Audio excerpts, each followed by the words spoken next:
ატლანტის ოკეანის სანაპიროზე მოვსეირნოთ ეხა, მოიცა დაგანახოთ. ხო და წეღან აი ეს ტალღები რო ამოვიდა ესე. აი აქ წყალთან რაღაცა პატარა არსება ამოყვა, რომელიც თოლიები გამოსულები იყვნენ და ნადირობდნენ ესეთ პატარა არსებებზე რომ ჭამონ, რა თქმა უნდა, ხო და დავინახე ესე ფართხალით შეძვრა სილაში და დაიმალა რომ გადარჩენილიყო. ხო და აი ეგ არის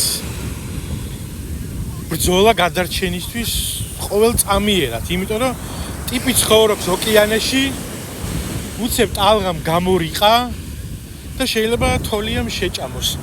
თუ არ ჩაიმალება ეგრევე სილაში. ესე უწევს ყოველ დღიურად კი არა, ყოველ წამიერად ცხოვრება ამ არსებას. და მე გამახსენდა ირაკლი დგებუაძე, რომელსაც ლოყა ეწვის.